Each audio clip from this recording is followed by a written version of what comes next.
Entonces esta es la oportunidad bella para dar respuesta a la pregunta que nos atañe en este momento, en el marco de este culto de adoración al Señor Jesucristo. ¿Cómo debe vivir la vida un cristiano, iglesia? Yo no sé si usted se ha preguntado esto en algún momento, ¿no? ¿Cómo debería vivir yo como creyente la vida? Tal vez como lo propone el mundo, tal vez como vive mi vecino, tal vez cómo debería yo vivir la vida. Y a manera introductoria, permítame realizar un contexto para que comprendamos bien el pasaje que acabamos de leer, y es que está hablando el apóstol Pablo por medio de la carta, la segunda carta a los Corintios. Él viene presentando una defensa de su ministerio e incluso de su integridad como ministro a los corintios, ¿no? Él se defiende, algo que no es muy usual en él, pero en esta oportunidad, delante de Dios, debe defenderse por medio de esta carta, porque se ve obligado a ello. En realidad, ¿qué es lo que sucede? Pues que, vea, el apóstol Pablo les amó como iglesia. Estamos hablando de una iglesia llamada Iglesia de Corinto, iglesia local de Corinto, y el apóstol pues les amó, los discipuló, les dedicó tiempo, como ya lo hemos visto, 1 año y medio, estuvo con ellos, con paciencia, los formó como hijos espirituales, es el término que utilizan algunas oportunidades para referirse a ellos. Pero pues ¿qué se suscita? Que el apóstol, después de 1 año y medio, parte para otro lugar, a ejecutar, a ejercer su rol de predicador, de apóstol, y tiempo después, a su ausencia, pues varios de los miembros de la iglesia de Corinto terminaron prestándose para escuchar los argumentos de falsos ministros que se acercan a la ausencia del pastor para atacar, para murmurar, y los corintios ahí, pues como decimos nosotros vulgarmente, parando oreja, ¿no? Prestando los oídos para escuchar esas murmuraciones de estos falsos lobos, quienes atacan al apóstol Pablo en su ausencia, atacan su doctrina, atacan sus enseñanzas, sus acciones, su metodología, atacan sus instrucciones teológicas. Le dicen a estos falsos ministros, a los miembros de Corinto, algunos de ellos, como que la metodología del culto que les enseña Pablo tenaz. Ahora piensen algo, ellos ¿por qué lo saben? Los falsos ministros, ¿por qué saben lo que les enseña Pablo? Pues porque los hermanos de Corinto les están contando y se están sentando a conversar muy amenamente, murmurando de parte y parte. Entonces al apóstol le toca redactar esta carta y defender, presentar una defensa más que a él. Mira, a él no le interesa tanto su persona como pastor, o su ego, a él le interesa mucho y establece una defensa porque le interesa mucho, de manera puntual, defender el ministerio que él está ejecutando, y sobre todas las cosas el centro de su ministerio, que es el Evangelio del Señor Jesucristo, el fundamento apostólico que él ha heredado de Cristo mismo, que es la piedra principal. Claro, aquí están atacando la metodología, las instrucciones teológicas, la metodología del culto, como ya lo dije, la disciplina eclesial e incluso su apariencia física. Hasta con eso se meten, lo cual es una nimiedad en realidad, pero él aprovecha sagazmente la oportunidad para dar unas enseñanzas puntuales e importantes a esta iglesia local. ¿Qué buscaban pues los falsos ministros? Pues denigrar y menospreciar no solo a la persona de Pablo como apóstol, sino que buscaban despreciar y cuestionar el evangelio mismo que él predicaba. ¿De acuerdo? Denigrar el contenido de su enseñanza, y esto es grave, esto es delicado. Por eso en esta oportunidad, en el capítulo 5, que es el que vamos a estudiar hoy, en los versos 11 al 15, Pablo, inspirado por el Espíritu Santo, continúa en la misma sintonía en la que hemos venido desarrollando, ¿no? Instruyendo, exhortando, defendiéndose y sobre todo intentando orientar a una iglesia local, hablamos de Corinto, bastante inmadura. ¿Por qué inmadura? Porque se prestan para ponerse a escuchar esas bobadas ahí, esas murmuraciones, que es que ese tan chiquito, tan feíto, que lo que les dice que no. Ellos son inmaduros y al apóstol le importa mucho en el amor y lleno del Espíritu Santo, con mucha paciencia, ayudarlos a ellos para que se orienten nuevamente, se concentren en lo importante. Y pues en esta oportunidad les habla de dos temas que nos atañen en este momento, temas que se relacionan entre sí, ¿no? Son dos temitas puntuales que tienen una relación uno con el otro y que por la gracia de Dios hoy, Iglesia Santa Gracia, vamos a ser beneficiados de estos dos temas que vamos a aprender por medio de este pasaje. Sé que vamos a crecer, vamos a ser pastoreados en estos 50, 60 minutos a la luz de este pasaje. Ahora, ¿qué quiere hablarnos el Señor? Lo mismo que les habla a ellos como iglesia local de Corinto, mediando su palabra, y es lo siguiente, iglesia. Estos son los dos temas que toca el apóstol Pablo aquí en la carta, en el capítulo 5. En primera instancia les habla de vivir la vida con temor de Dios. Esto es lo que él hace primeramente. ¿Listo? Del verso 11 al 13 les explica, les orienta frente a lo que significa tener temor de Dios. Ya lo vamos a desarrollar. Y en segunda instancia les habla acerca de vivir la vida en amor verdadero por Dios. Les habla de amor otra vez, porque esto ya lo venía desarrollando previamente, pero hoy en segunda instancia, nuevamente en el capítulo 5, los versos 14 y 15, les desarrolla nuevamente la idea de vivir la vida en amor, en verdadero amor por Dios. En ese orden de ideas, pasemos al desarrollo, hermanos, en este primer punto, el cual es vivir la vida con temor de Dios. Ya lo leímos, pero yo le invito a que leamos nuevamente el verso 11 al 13. Miren bien, en la perspectiva del primer punto en su Biblia, por favor, vivir la vida con temor de Dios. ¿Qué dice la palabra frente a ello? Les dice Pablo a los corintios y el Señor a nosotros, conociendo pues el temor de Dios. ¿Sí lo nota?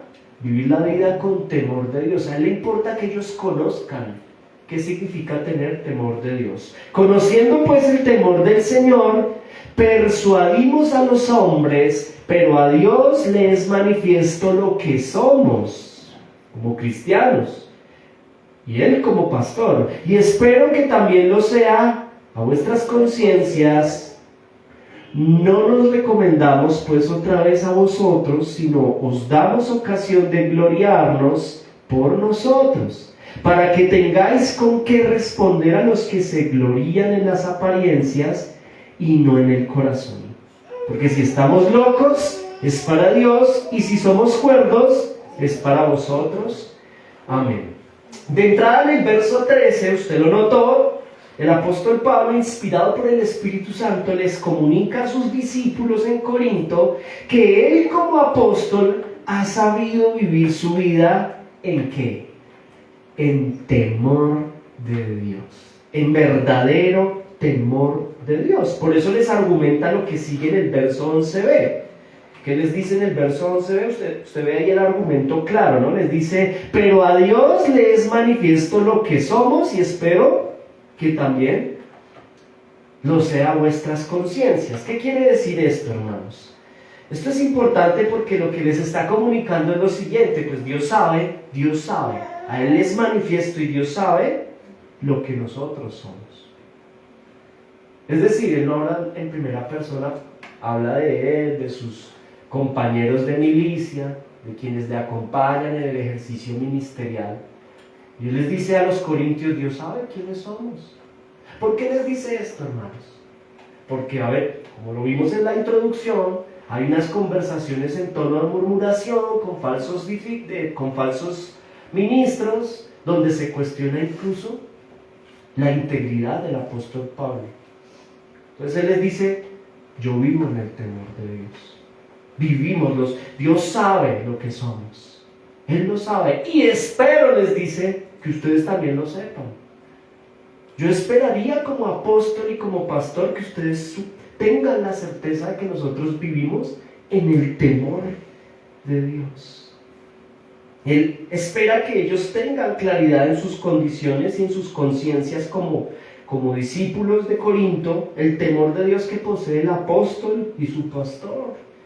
Es decir, Él les advierte que Él vive la vida en el temor de Dios y espera que lo tengan claro.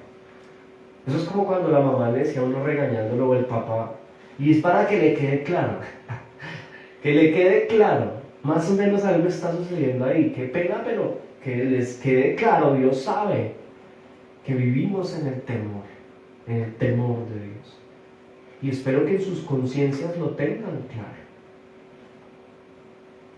La pregunta que uno le hace al texto en esta altura del verso 11 es la siguiente: ¿qué es tener temor de Dios? ¿Qué es tener temor de Dios? Porque Él está hablando, está dejando en claro que Él ha vivido y vive en el temor de Dios y les pide que tengan eso en claro. Pero ¿qué es tener temor de Dios? El término temor, cuando vamos a la etimología, usted lo encuentra como phebomai, y apela a profundo y reverente sentimiento de responsabilidad delante de Dios. Ojo, porque esta es la clave del primer punto. ¿Qué es tener temor de Dios? ¿Será tenerle miedo? No. En el contexto literal del término temor, desde su etimología, vemos que apela a un profundo, ojo, profundo, no superficial, profundo y además reverente sentimiento de responsabilidad delante de Dios, delante de Cristo. Es un temor y un temblor, una reverencia, una honra. Esto es tener temor de Dios. Apela a un sentimiento de responsabilidad delante de Él. Miren, al respecto, Martín Lutero, el reformador, dijo lo siguiente: temor de Dios no es miedo servil a un tirano, dijo Lutero. No es miedo servil a un tirano, sino es una reverencia santa a un Padre amoroso. Esto es temor de Dios. Una reverencia santa a un Padre amoroso. El tener temor de Dios es la certeza de vivir delante de la presencia de Dios en todo tiempo. Escúcheme por favor, esto es muy importante. ¿Qué es tener temor de Dios? Tener temor de Dios no es tenerle miedo a un tirano. Tener temor de Dios es tener la conciencia de que vivo en todo momento frente a la presencia de Dios. Escúcheme con atención. ¿Qué es tener temor de Dios? Es tener la conciencia que donde quiera que yo esté metido en este mundo, estoy delante de Él, delante de Cristo, delante de Dios. No solo en la iglesia el domingo, no solo cuando oro en mi casa y termino mi devocional y salgo y entonces ya tengo otra vida y Dios no está. No, tener temor de Dios es tener la certeza, mis amados hermanos, tener la claridad de que donde quiera que yo esté como hijo de Dios, Él está conmigo, delante de mí. Esto es tener temor de Dios. Y como tengo la certeza de que Dios está conmigo, además por su Espíritu mora dentro de mí, pues tengo un profundo y reverente sentimiento de responsabilidad con Dios. Porque sé que estoy delante de Él y Él está delante de mí. El vivir bajo el temor de Dios es importante, hermanos, entender este concepto, el tener el temor de Dios, el saber que en todo tiempo, todos los minutos de nuestra vida, estamos delante de Él. El apóstol Pablo argumenta a los corintios que él lleva su ministerio, ojo con esto, y su vida entera delante de Dios. O sea, les deja claro, espero que les quede claro, yo vivo en el temor de Dios. ¿Qué significa eso? Que donde quiera que yo esté, porque les está escribiendo una carta, no está con ellos, donde yo estoy, delante de Cristo estoy. Y esto lo cambia todo, hermanos. Comprender lo que significa el temor de Dios lo cambia todo.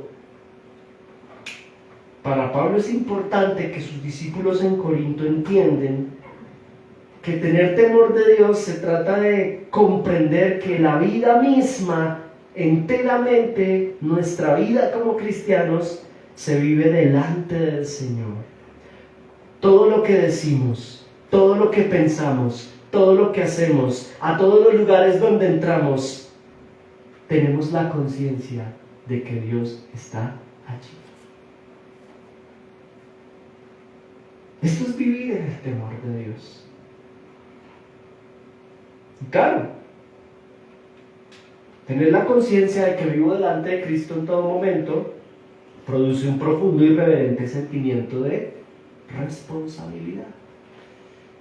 Si yo estoy en mi trabajo, como verdadero cristiano, yo estoy trabajando, pero yo lo hago como para el Señor. ¿Por qué? Porque tengo temor de Él. ¿Qué significa eso? Que sé que Él está allí. Y lo hago para Él.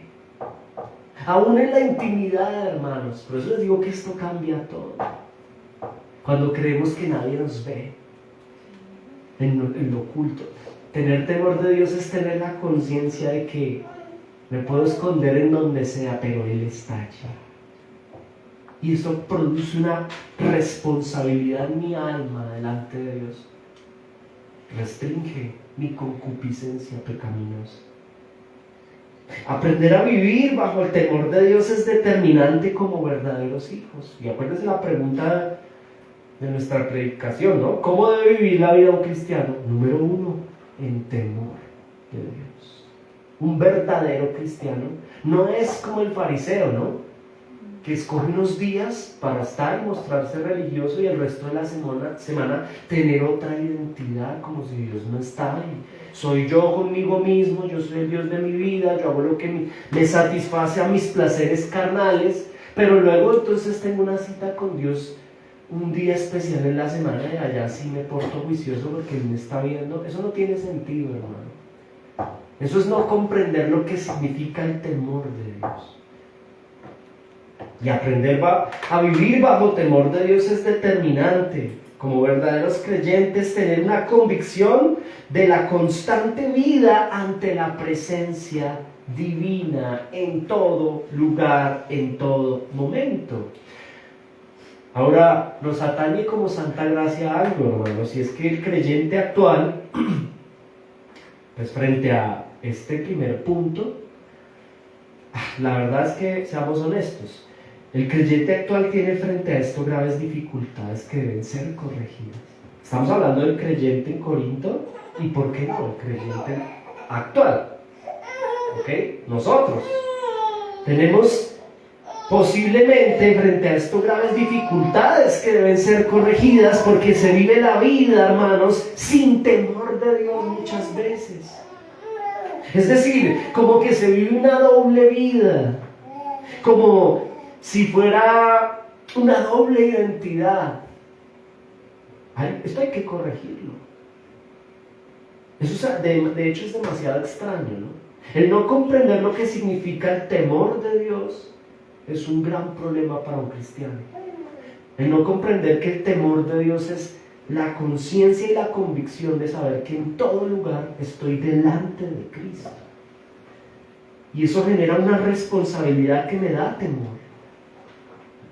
¿Por qué Pablo les dice esto? Porque ellos andan murmurando a espaldas del apóstol. Porque ellos andan no solo murmurando, sino viviendo vidas, dobles vidas. Entonces les dice, aprendan a tener temor. Como yo lo tengo y Dios lo sabe, el Señor sabe que yo vivo íntegramente. Espero que ustedes lo sepan. Pero hay una intención allí, no solo defenderse, sino entregarles una enseñanza. Vivan con temor de Dios. No con una doble vida, no con una doble identidad, porque el verdadero cristiano tiene conciencia de estar ante Dios no solo cuando viene a la iglesia o cuando está con otros cristianos, sino en todo momento. Mira, hay una cosa rarísima. Hay una cosa rarísima, hay un fenómeno rarísimo en Corinto. Y también, ¿por qué no en nosotros? ¿Y sabe cuál es? Es lo siguiente, es lo raro. Y es que como que somos como camaleónicos a veces, ¿no? Y esto hay que corregirlo. ¿Qué significa eso? Que cuando estamos entre cristianos nos adaptamos al contexto de la fe. Pero cuando estamos en otro contexto, nos adaptamos al otro contexto, es decir, nuestro lenguaje cambia, nuestro corazón parece que cambiara, porque nuestra actitud cambia y nos adaptamos al contexto. Y si es un contexto no precisamente santo, sino de pecado, nos terminamos adaptando a dicho contexto, y esto es un problema que debe ser corregido. Porque el creyente no debe adaptarse rápidamente a otro contexto. El creyente, el verdadero cristiano, debe adaptarse a la presencia de Dios que está con él en todo momento. Esto es tener temor de Dios. No se trata, hermanos, de alejarnos del mundo. Se trata de vivir dentro del mundo, vivir los contextos del mundo, sabiendo que Cristo va delante de mí. Eso es el temor de Dios. ¿Qué haría un fanático, un religioso, de pronto alguien legalista? Ay, no, yo no voy por allá, yo no estudio en la universidad, yo no entro a esos contextos, yo no hablo con gente no creyente. Y ese no es el llamado. El llamado es a vivir en este mundo con temor de Dios. Es decir, a compartir incluso con personas que aborrecen nuestra fe, ¿de acuerdo? A compartir con personas en nuestro contexto laboral, en nuestro contexto educativo, en nuestro contexto terrenal, que no son cristianos, pero yo siempre teniendo la conciencia de que vivo delante del Señor. Esto es tener temor de Dios. Mire, yo le doy gloria a Dios. A mí no me gusta hablar de mí, pero el Señor ha hecho una obra hermosa en nosotros. Yo le doy gloria a Dios porque a mí mis compañeros o amigos me dicen, oiga, usted no dice grosería, ¿no? Pero a mí no, eso no me fluye. Nosotros somos en Cristo nuevas criaturas. Y hay allí una perspectiva de santa resistencia, una perspectiva de santificación, una identidad de cristiano. Y yo no me adapto a un contexto en donde hay vulgaridades, conversaciones que son soeces, porque yo vivo delante de Cristo aún en ese contexto. Porque yo sé que Cristo está allí delante de mí y tengo temor de Él. Tengo temor de Él. Ahora, hermanos amados, pensemos en lo siguiente. Quien no tiene temor de Dios piensa erradamente que Dios está en la iglesia con su pueblo el día del Señor, pero que al salir de la iglesia o terminarse el día de reposo, ya como que el Señor no está. Y entonces, pues, como no está y no me está viendo, cosa que no es real, pero es rarísimo, por eso les digo que es una cosa rarísima, un fenómeno extraño. Entonces ahí cambia mi actitud, ¿de acuerdo? Esto es como el experimento que han hecho algunos expertos en el comportamiento del ser humano. No sé si usted lo ha visto, ¿no? Los videos de que dejan a los niños, les dan una instrucción y se van y el niño tiene ahí la lucha, pero como no lo están viendo, pues termina comiéndose el chocolate. Pero cuando lo están viendo no se lo come. Eso es muy raro. Eso es en términos de la fe, a eso apela el pasaje del día de hoy. Esté o no esté, en todo lugar, donde yo esté o no esté, siempre el Señor está. Y como vivo delante de Él, tengo una responsabilidad, hermanos, de amor con Él. No como en el experimento de los niños, no por miedo, sino por amor a Él. Por amor a Él.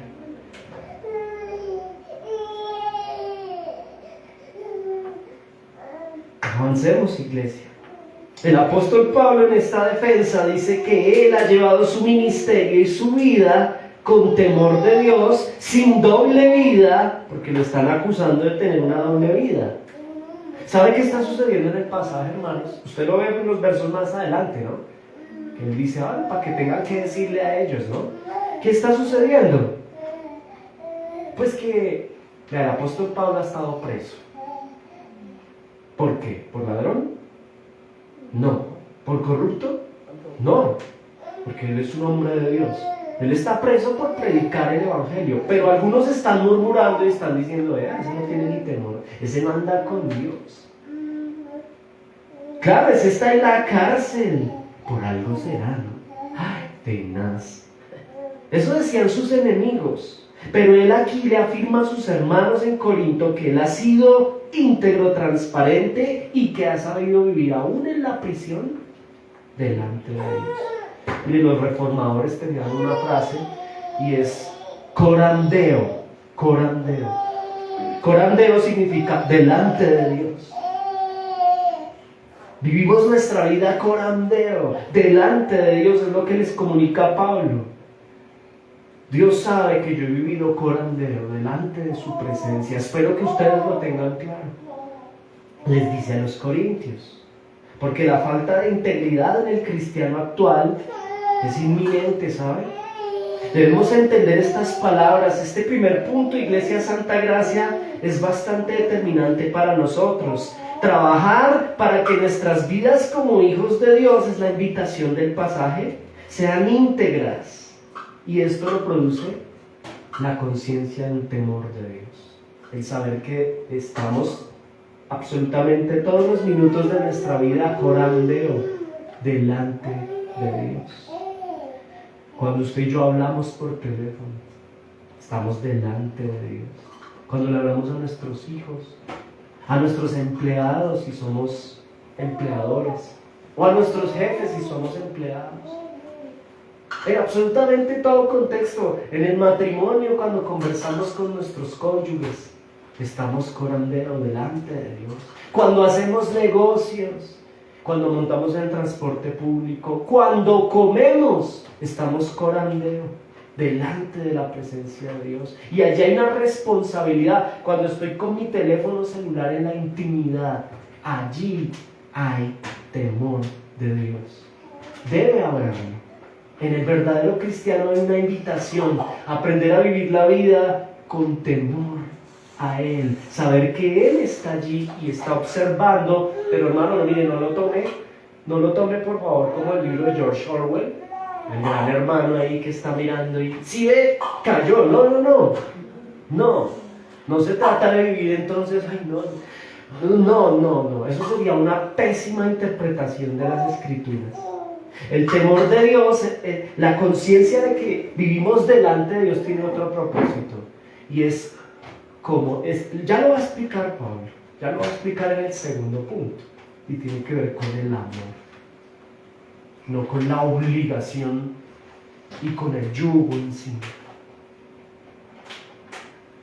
Pero esa falta de integridad en el cristiano actual, como posiblemente sucedía con los corintios, es inminente y tiene una razón de ser, y es el no entender el temor de Dios.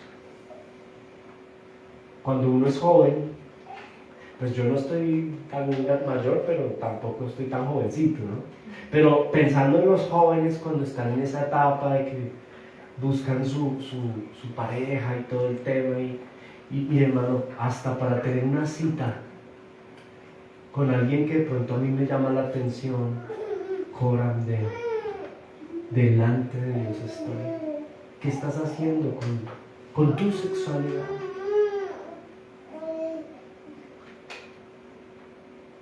¿Qué palabras utilizas? ¿Qué acciones ejecutas?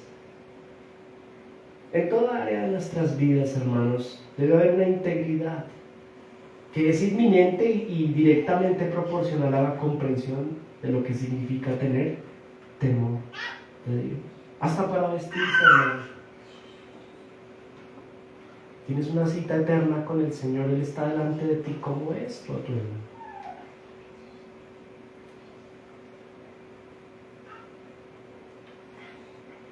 Ahora, mire lo que dice el Salmo. Este Salmo explica bien el primer punto. Salmo 139 habla del temor de Dios. Miren lo que dice el Salmo: oh Señor, tú me has escudriñado y conocido. Tú conoces mi sentarme y mi levantarme. Desde lejos comprendes mis pensamientos. Tú escudriñas mi senda y mi descanso. Tú conoces bien todos mis caminos. Aún antes de que haya palabra en mi boca, he aquí, oh Señor, tú ya lo sabes, la sabes toda. Por detrás y por delante me has cercado. Corandeo, ¿sí lo notan? Y tu mano pusiste sobre mí. Tal conocimiento es demasiado maravilloso para mí. Es muy elevado, no lo puedo alcanzar. Pregunta: ¿a dónde me iré de tu espíritu? ¿A dónde huiré de tu presencia? Es imposible, hermano. Y entender el Salmo 139 es comprender el temor de Dios. Eso genera temor de Dios, en mí, una responsabilidad delante de Él, porque ¿a dónde puedo huir de su presencia? No podemos. No podemos. Como verdaderos hijos de Dios, el Señor está presente en absolutamente todo momento. Este salmo, como lo dije, describe el temor, el punto número 1, el tema que Pablo, inspirado por el Señor, le habla a los corintios. Dejen de andar murmurando de mí, que el Señor está allí. Y también vivan sus vidas en santidad. Vivan como Corinto delante del Señor. Corandera, en integridad. Y quien entiende este primer punto como cristiano, su vida cambiará significativamente. Obvio, en términos positivos, ¿no?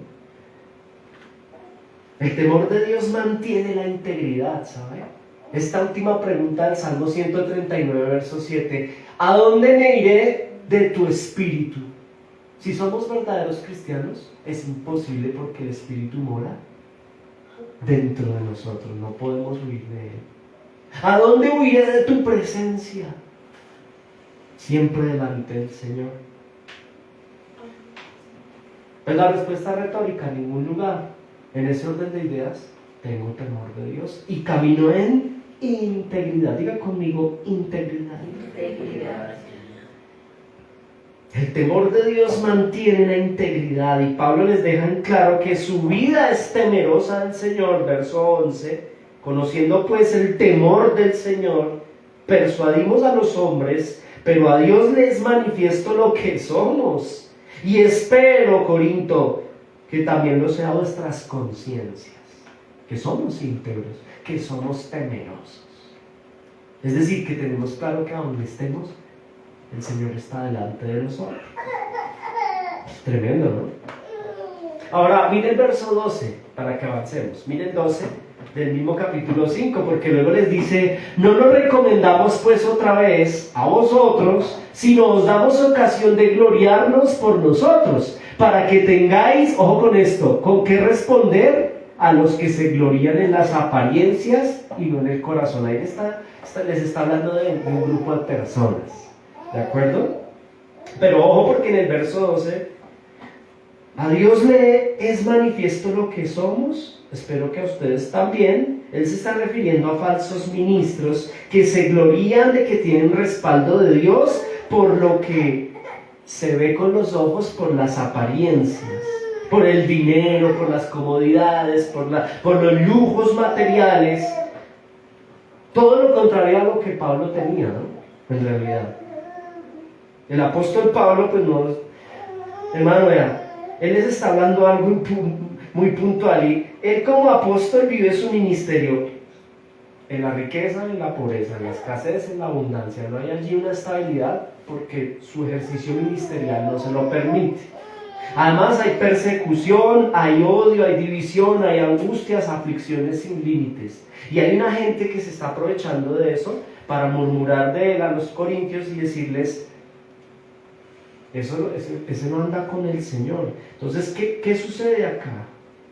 Pues que él les deja claro en el verso 11b y en el 12, especialmente en el 12, que hay unos falsos ministros, un grupito de personas Mejor dicho, mírenme acá, lo que le quiere decir Pablo a los corintios es: vaya, díganles que yo tengo temor de Dios. Ya tienen con qué responderle a esa gente, ya les estoy explicando qué significa vivir en el temor de Dios. Ahora vaya, cuéntenles. Ya tienen con qué decirles, verso 12, a esos personajes: no me recomiendo a ustedes porque no tengo que hacerlo. Pero, verso 12b, les dice: ya tienen para que tengáis con qué responder a los que se glorían de las apariencias y no del corazón. Hay un grupo de personas que andan sacando conclusiones porque miran lo externo. Pablo les dice: vaya, cuénteles que yo vivo en temor de Dios, que nosotros vivimos corandeo delante del Señor, Salmo 139. Que dejen de andar hablando, porque esos que hablan, al contrario de nosotros, no tienen temor de Dios, viven de apariencias. ¿Sí lo notan? De apariencias. Y eso es un tipo de cristiandad lesiva. Es ese tipo de personas que aparentan ser creyentes, y permítame ser cansón, pero no vienen a culto, nunca vienen a la iglesia, nunca guardan el día de reposo, nunca tienen una relación con Cristo. Solo apariencias. Claro, ese apóstol, mírenlo todo enfermo.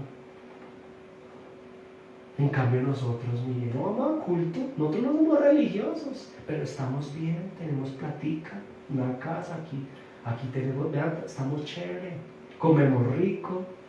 Ese otro, mírenlo allá preso, en angustias. Eso es lo que está pasando en esta carta, y es lo que pasa el día de hoy. Normalmente las personas tenemos la tendencia a juzgar por las apariencias.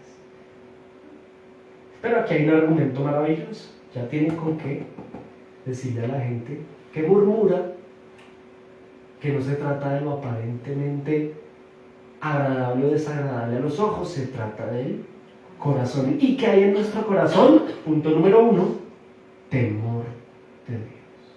Temor de Dios. Importantísimo, hermanos. Importantísimo. Luego les dice allí, en el mismo verso 12, para que tengáis con qué responderles. Bueno, ya lo dije, vaya, cuéntenle a esos murmuradores. ¿Quién es su pastor? Un hombre con temor de Dios, no perfecto, pero en corandeo. Delante del Señor sabe vivir. Y en el verso 13, continúa el apóstol diciéndoles a los hermanos en Corinto, y el Señor a nosotros, vea, porque si estamos locos, ¿por qué? ¿Por qué dice eso? Pues porque están diciéndole está loco. Oiga, tenaz, porque si estamos locos es para Dios, y si somos cuerdos es para ustedes. Estamos locos, pues lo que nos deja ver el pasaje es que al parecer sus antípodas, es decir, sus enemigos, esos falsos ministros, esa gente que se muestra en apariencia, están acusando al apóstol de que está loco. A su ausencia aprovechan y llaman a los corintios y dicen: se enloqueció, ese está loco. Miren, ¿por qué? Miren acá, por favor, ¿por qué dice que está loco? Analícelo objetivamente en la hermenéutica bíblica. ¿Usted se acuerda quién era Pablo? Pablo era un tipo con dinero, el típico fariseo, es decir, el que vive de apariencias, el que sale a rezar en la esquina para que todos lo vean, pero su corazón no tiene temor de Dios. Ese era Pablo. ¿Y quiénes eran la secta farisea? Personas acomodadas económicamente. Pues claro, los murmuradores están diciendo: este tipo se volvió loco, porque antes, claro, cuando estaba en el Sanedrín tenía modos, tenía comodidades. Acuérdense, viven de apariencias. Bien, tenía lujos, tenía poder político y religioso, porque eso en alguna medida lo tenía la trina o la secta de los fariseos, el Sanedrín especialmente. Claro, se volvió loco, porque cambió todo eso por andar ahora es que preso, en aflicciones, en calamidades, todo por predicar ese evangelio. Esa vaina de la reconciliación, esa doctrina de Jesús, eso se enloqueció. Claro, para quien no es verdaderamente un hijo de Dios es una locura cambiar lo aparente, lo aparentemente, lo lujoso, la comodidad terrenal, por una vida de aflicciones, por amor a Cristo. A ellos les parece una locura. ¿Por qué? Porque el mundo persigue apariencias. Porque quien no es verdaderamente hijo de Dios, así sea religioso, por eso no están acá. Porque hay un afán por perseguir la comodidad personal, mi tranquilidad personal, mi economía, mis recursos, mis ingresos, mi salud, vivo del mí. Se enloqueció Pablo, porque ya no piensa en él, en su comodidad. Ya no descansa el domingo, va a culto, predica un evangelio. Mírelo todo flaco, todo enfermo, está preso, está afligido. Se volvió loco. Y yo creo que a usted le ha pasado, de pronto en un momento alguien, a usted, es que este se volvió loco. Igual que a Pablo, ¿no? Los que viven de apariencia, es que ese es muy fanático, es muy loco. Mire, yo en cambio, vea, yo no tengo que andar metido en la iglesia, ni que nos la pasáramos aquí todos los días, ¿no? Pero esos son así. Yo no tengo que andar metido en la iglesia, y míreme yo cómo soy de buena. Míreme yo cómo soy de bueno. Cuando uno mira solo Dios lo puede hacer, no mirar el corazón y no hay absolutamente bondad. Hay enemistad con Dios por el pecado. Cuánto engañado está el mundo. Cuánta necesidad de arrepentimiento y verdadera fe en Cristo necesitamos desde nuestra responsabilidad. Porque el mayor problema de estas personas religiosas es eso, que viven de apariencias, pero su corazón está lejos del Señor, sin temor de Dios. Si estamos locos es para Dios, vaya díganles, es lo que le dice Pablo. Ya tienen con qué contarle, vaya díganle que si estoy loco es por Dios, es por el Señor. Para que el carnal, el impío, el no regenerado, pues tenga claro que vivimos delante del Señor en integridad y en temor. Y luego les dice, y si somos cuerdos es para ustedes. ¿Cómo así? Pues les está diciendo que llevo una vida para ser ejemplo a ustedes. Soy ejemplar, vivo en el temor de Dios también por ser buen ejemplo y testimonio para ustedes. ¿Sabe algo, hermano en Cristo? Ojo con lo siguiente. Cuando no hay temor de Dios, cuando no hay ese entendimiento en nosotros como pueblo de Dios, no entendemos lo que significa corandeo, vivir delante del Señor, en todo momento, en todo lugar de nuestras vidas. Cuando no entendemos esto en nuestra mente y en nuestro corazón, ¿qué sucede? Cuando no hay temor de Dios, el pecado se empieza a ver como algo normal. Se empieza a normalizar el pecado. Es este grupo de personas que se ponen bravos cuando se les llama en amor la atención, porque hay alguna situación que no es santa y hay molestia. ¿Por qué hay molestia? Porque se ha normalizado una conducta pecaminosa. Como dice Isaías 5:20, a lo bueno llaman malo y a lo malo llaman bueno. ¿Cómo así? A lo bueno llaman malo, es decir, le llaman malo al temor de Dios. Y a lo malo le llaman bueno, es decir, al pecado. Eso no es tan grave. Eso no es tan grave. Es claro, porque ya no hay temor de Dios, y al no existir temor de Dios, es decir, al no tener la conciencia de que delante del Señor siempre estaré, que a dónde puedo huir de su presencia, en ningún lugar. Cuando no tengo esto claro, pues empiezan a entrar hábitos pecaminosos a mi vida, conductas esclavizantes que desagradan al Señor y terminan sacándome del propósito de Dios. Y el propósito de Dios, iglesia, es que tú seas iglesia, que estés aquí, que soportes a tus hermanos, que disfrutes a tus hermanos, que nos santifiquemos los unos a los otros. Pero cuando hay conciencia de pecado, hay temor de Dios, y cuando hay temor de Dios, hay arrepentimiento. Todo lo contrario será apartarle. aportar. Esto para pasar a un segundo punto, hermanos. Son solo dos. El segundo punto que trata Pablo aquí tiene que ver con vivir la vida en amor verdadero por Dios. Vivir la vida en amor verdadero por Dios. Y en la introducción de esta prédica yo les decía que las dos van juntas, ¿no? ¿Por qué? Porque el que sabe vivir la vida con temor de Dios, inmediatamente pasa al segundo punto. Vive una vida en amor. Un amor verdadero por Dios, porque es posible vivir en el temor de Dios, y esto porque se tiene una determinación como hijo de vivir la vida en amor verdadero por Dios. Mire el verso 14, ahí les dice Pablo, porque el amor de Cristo, ¿sí no notan? Habiendo abordado el temor, ahora en el 14, porque el amor de Cristo nos constriñe. Este término es tremendo, nos constriñe. ¿Qué nos constriñe? El amor de Cristo. Aquí tiene absoluto sentido el punto anterior con este. Su amor, no el nuestro, nos constriñe. Ojo. Y es ese amor el cual nos lleva, el amor de Cristo nos lleva internamente en el corazón a tener temor de Dios. ¿Por qué? Por lo que yo les decía al comienzo. No se trata de pensar que Dios me está mirando, entonces me está vigilando y yo me porto bien porque si no me castiga. No, su amor nos constriñe. Es decir, el término constreñir, usted encuentra en el diccionario, el término viene de sunejo, afligir intensamente. Es decir, su amor nos aflige. Como yo vivo corandeo, vivo en el temor de Dios y sé que delante de Él siempre estoy. En donde quiera que yo esté lo miro y su amor me constriñe.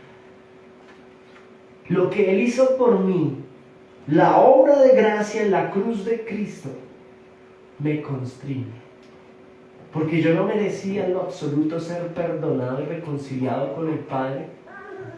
Por medio de la muerte del Hijo, aquel que es justo, aquel que no tiene absolutamente pecado, pero voluntariamente dice: yo voy a ir a la cruz y recibo la ira del Padre para que tú no la recibas. Yo te perdono y yo recibo el castigo. Y tener esa conciencia todos los días de mi vida en donde yo estoy me constriñe el alma. Yo no voy a pecar porque tengo temor de Él, es decir, tengo amor por Él. No es que yo no voy a pecar porque me da miedo que me castiguen. No, miren, no, porque, hermanos, ha sido perdonado por la gracia en Cristo. Y esa obra de amor constriñe tanto mi alma que en donde quiera que yo esté, en el restaurante que yo esté, con la persona que yo esté, haciendo el negocio que yo esté haciendo, laborando o haciendo absolutamente lo que sea que yo haga, entiendo que si Cristo está delante de mí y su amor es tan grande, me constriñe al punto de que yo digo: no lo voy a hacer. Señor, por amor a ti, no lo hago. Porque no te agrada, Señor. Porque el pecado no te agrada. Y estoy afligido intensamente, constreñido. Su amor me constriñe y al tenerlo constantemente frente a mí, no puedo huir de su presencia. Yo me mantengo en integridad. Es aquí la clave de saber vivir la vida como cristiano. Esta predica debería estar lleno, hermanos. Los cristianos, ¿dónde están los cristianos? ¿Dónde está la iglesia? ¿Cómo debe vivir la vida un cristiano? Número 1, en el temor de Dios. Y número 2, vivir la vida en amor verdadero por el Señor. Luego les dice allí Pablo, pensando esto, los pone a pensar. ¿Estoy en qué versículo? En el 14, ¿no? ¿Sí? ¿De acuerdo? El amor de Cristo nos constriñe y luego les dice, pensando en esto, ¿vale? Cuidado, ¿en qué hay que pensar? 2 puntos. Que si uno murió por todos, ¿quién es ese uno que murió por todos? Es Jesucristo, no por toda la humanidad, hermanos, por todos los corintios, por toda la iglesia local y por usted y por mí, por nosotros como pueblo suyo. Ahora, si Él murió por nosotros, ¿qué se espera? Ahí está, ¿no? Luego todos murieron por él. Todos los escogidos, los suyos, los que el Padre le dio. ¿Y cuál es la evidencia de ser de los suyos? ¿Cuál es la evidencia de ser escogidos? ¿Cuál es la evidencia de ser del grupo de los todos? Morir por él, como él murió por mí. Morir yo por él. Esa es la invitación que el apóstol Pablo le hace a los corintios, a que aprendan a morir por Cristo, como él murió por todos ustedes, iglesia de Corinto, iglesia de Santa Gracia. El haber tenido la oportunidad ante la Escritura de meditar en lo que Cristo voluntariamente hizo por nosotros, que fue morir por amor, por ende, esto trae como consecuencia que nosotros decidimos morir por él. ¿Y a qué tenemos que morir, hermanos? Pues morir a nosotros mismos. Morir a mí, morir a mí. Mueran de andar murmurando del apóstol, mueran de andar deseando corintizarse, salir a esa ciudad y a vivir como vive el mundo. Mueran a sus deseos, a sus pasiones, las cuales están muchas veces en contravía a los decretos divinos. Morir a las mentiras, morir al pecado del adulterio, morir al robo, morir a la pereza, morir a la religiosidad y creer que es que yo no tengo que congregarme ni amar a nada, a los hermanos, y que por internet, por YouTube puedo ser creyente. Morir a ese tipo de tendencias alejadas de la voluntad de Dios. Porque yo te digo algo, de pronto si tú eres de esas personas, lo digo respetuosamente, consideras que congregarte es prender el televisor en la casa y mirar una prédica, la que a ti te parece, es ser creyente y estar haciendo las cosas bien, pues no es así. El Señor lo deja claro en su palabra: no dejen de congregarse, de reunirse, como algunos tienen por costumbre, tomar la Santa Cena juntos, soportarnos juntos, amarnos juntos, escucharnos juntos. Desde casa no puedes amar a tu hermano, abrazarlo, escucharlo, llorar con él, reír con él. Eso no es ser familia, hermanos. Miren, estamos tan engañados. Eso es como yo decir que soy papá por internet. Eso no existe, hermano. Eso no tiene sentido. O que soy esposo por internet. Eso no se puede hacer, hermano. Nadie puede tener comunión con otra persona plenamente desde esa perspectiva. Morir a mí, morir a mí, morir a mis pasiones, morir. ¿Y por qué morimos, hermano? Mire el verso 14. Por amor a Cristo, porque el que nos amó a todos nosotros, ¿cierto? Pensando esto, es que les dice: piensen en esto, piensen que si uno murió por todos, ahora ¿qué hacemos nosotros? Morimos por él. Y esto le cuesta no solo a Corinto, ¿sabe? Esto le cuesta a Santa Gracia, a los cristianos de nuestra contemporaneidad. No estamos hablando de la cristiandad. De la cristiandad, sabemos que la cristiandad no ha nacido de nuevo. Son gente activamente religiosa engañada. No hay arrepentimiento y fe de su responsabilidad. Estamos hablando de verdaderos cristianos que nos hemos arrepentido, ¿de acuerdo? Que hemos recibido el don de la fe salvadora por gracia, y eso nos ha llevado a arrepentirnos desde responsabilidad subjetiva. Pero con todo ello, hermanos, nos cuesta todavía y necesitamos santificarnos. Por eso orábamos al comienzo y le pedíamos al Señor que nos ayude a santificarnos. ¿Y qué es pedirle que nos ayude a santificarnos? Es pedirle que nos ayude a poner el verso 14 en práctica. Vivir delante de Cristo siempre, corandeo, comprendiendo que Él nos amó y por ende yo, así como Él murió por mí, yo muero por Él. La pregunta para ti hoy que estás acá es: ¿a qué te llama el Señor a morir? ¿Cuál es esa área en la que debes morir a ti? Sabiendo que estás corandeo delante de su presencia. Morir a nosotros mismos, a ese orgullo, hermanos, a esa falta de humildad, morir a la religiosidad, a la pereza, morir a todo para seguir a Cristo, muriendo día a día por Él. Ahora, esto es importante, hermanos, morir a sueños que no nacen de Dios, ¿sabe? Hay sueños que son maravillosos y que nuestra manera de ver la vida, es que es mi sueño, pero ¿sabe algo? Como vivo cobrando, someto mis sueños delante de la presencia de Cristo y allí cambiarían muchas cosas o se afirmarían muchas cosas.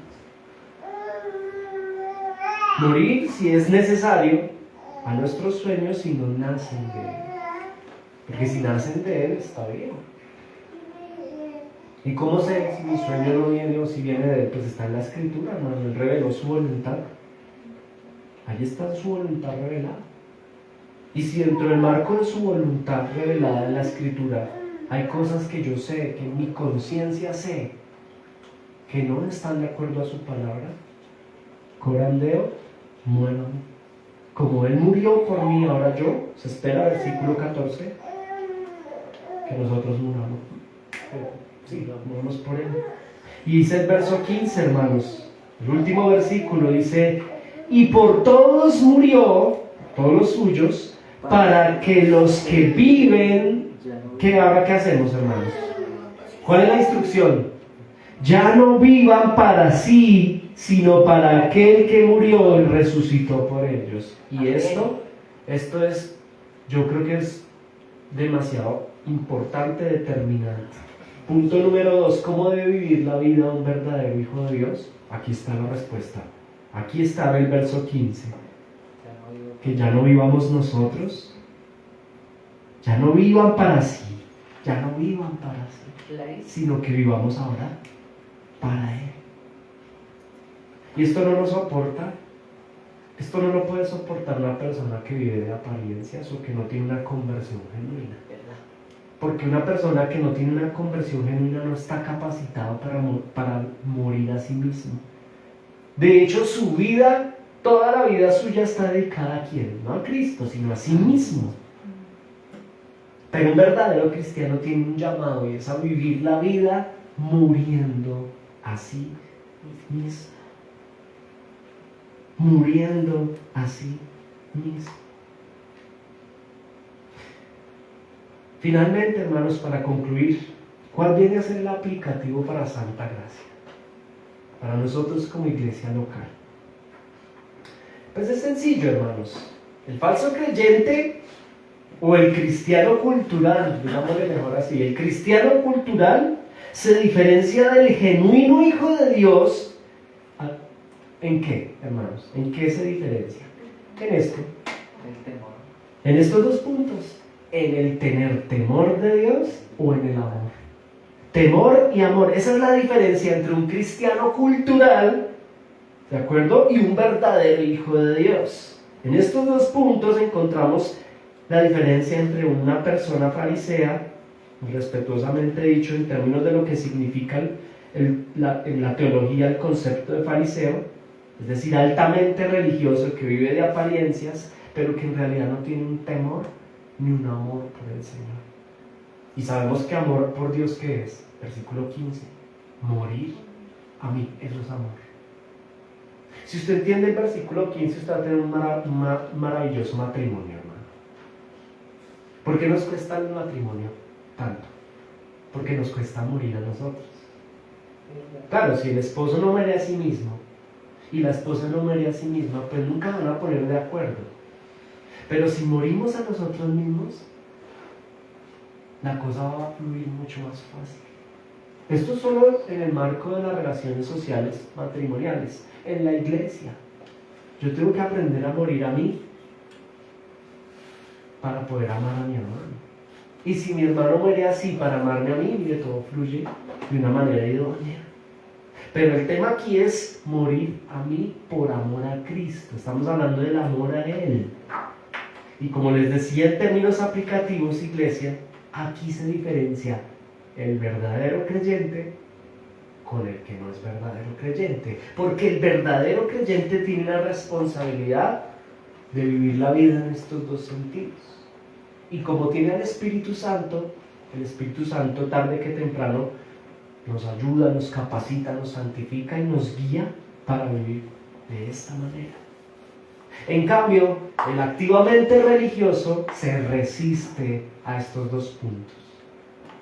No comprende lo que es el temor de Dios, tiene una doble vida, se muestra en apariencias creyente, pero él no tiene una conciencia de vivir corandero delante del Señor. Y número 2, en lo absoluto, va a renunciar a vivir para sí mismo. ¿Renunciar a mi domingo? ¡Qué pena! Pero me pide mucho. Desde mi casa y demandas. Eso tan sencillo. Si eso tan sencillo, hermanos, no lo logramos, no morimos a algo tan sencillo como apartar un día para Él. Imagínense que podemos pedir en otros términos.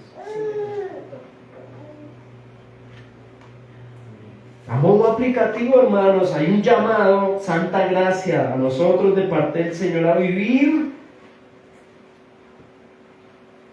como genuinos cristianos en el temor de Dios. Sabiendo que estamos, escúchame bien por favor, sabiendo que estamos en todo lugar frente a su presencia. Sabiendo y entendiendo que la persona de Dios está con nosotros y por ello cuidamos absolutamente todo lo que hacemos por Él y para Él. Mire, el Señor nos llama a estudiar. Yo se la pongo así. Usted tiene dos opciones. Esto está en la Biblia, dice que vuestro culto sea racional, que escudriñemos conforme al fundamento apostólico cuya piedra principal es Cristo. Usted tiene dos opciones: o muere a sí mismo, a su pereza, y se pone a estudiar la Escritura juicioso, o vive para usted mismo. Es que no me gusta. Pero la pregunta no es si no te gusta a ti, ¿le gusta a Cristo? No. En términos sentimentales, no vivo en apariencia, muchachos. Es que yo sueño con un muchacho con plata, una niña con dinero. Hermano, ¿usted cree que Cristo pensaría eso? Es que yo quiero que sea lindo. Bueno, mire, hermano, eso está bien. Tiene que gustarle. Está chévere, listo. Pero eso es como dice Pablo a los Corintios, eso son apariencias. Nadie dice que no es importante que sea bonita o bonito. Si tiene economía chévere y todo eso, pero eso, hermano, mire, no vivamos de apariencias. Hay que aprender a morir a mí mismo. ¿Y qué es morir a mí mismo en ese ejemplo que les estoy colocando, jóvenes y jovencitas? Que más allá de lo aparente, que a ti subjetivamente te parece importante esas apariencias, hay algo más importante que debes mirar en esa persona. Estos dos puntos: que tenga temor de Dios y que ame a Cristo. Porque si tiene temor de Dios y ama a Cristo, te va a amar a ti, te lo aseguro. Pero si no tiene temor de Dios y no ama a Cristo, te va a utilizar y mañana se va a ir. Escúchame lo que te estoy diciendo. Mire, yo los pastoreo aquí con mucho amor. Que el Señor nos dé la capacidad de ser obedientes. ¿Cuántos cristianos hoy, Señor Dios, padecemos diferentes situaciones de adversidad por no ser sabios y aprender a escuchar al Señor cuando nos habla en su palabra? Porque nos cuesta morir a nosotros mismos y queremos hacer nuestra voluntad y hay una obsesión por hacer las cosas a mi manera. Y sí, yo lo escucho, pero al final yo lo hago como yo quiero. Y pues, hermano, ahí está el problema. Aquí hay un llamado a vivir la vida con genuino temor de Dios. Perdón, no, sí, estoy bien. Con genuino temor de Dios, siempre corandeo delante de su presencia. Y número 2, finalmente, en términos aplicativos, un llamado a vivir en amor, pero en perfecto amor. Mire, no es vivir en amor, es vivir en perfecto amor. ¿Y qué es el perfecto amor? Lo vimos en el verso 14 y 15, una invitación pastoral desde el púlpito de Santa Gracia a que dejes de vivir de manera superficial una relación con el Señor. De verdad, hermanos amados, mire, vivamos para Cristo realmente, muriendo a nosotros mismos, como Él murió por nosotros, y como estamos constreñidos, es el término que utiliza la Escritura, en su amor y en su obra de sacrificio. Cuando usted y yo lo entendemos y nos constriñe el alma, es posible que podamos tener la capacidad de morir a nosotros mismos. Ahí está el Evangelio de Jesucristo. Y este es el amor de Dios, que entregó a su Hijo en la cruz, para que todo aquel que cree en Él tenga vida eterna. ¿Y cómo tenemos vida eterna? Por medio de la muerte de Jesucristo en la cruz. Y entender la muerte de Cristo nos lleva a morir nosotros por Él. El Señor te invita a que mueras. Hermanos, este estancamiento en nuestra vida es producto de una aferro a nuestra propia voluntad. Ya no vivir para sí mismo, sino vivir para aquel que murió y resucitó por nosotros. Y voy a concluir este aplicativo con una frase hermosa de un hermano nuestro, George Mueller. Yo no sé si usted ha escuchado hablar de George Mueller. Mire lo que dijo George Mueller: hubo un día en que morí. Hubo un día en que morí completamente, no parcial. Morí a George Mueller, dijo él, ¿no?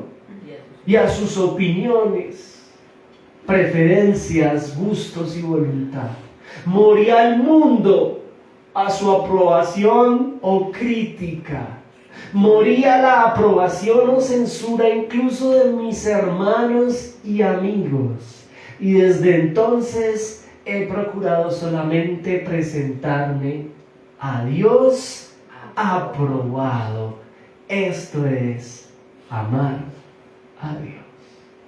Cuando yo muero, como lo dice el hermano, como lo dijo el hermano, a mí mismo, para vivir delante de Dios, corandero, presentarme todos los minutos de mi vida aprobado delante del Señor.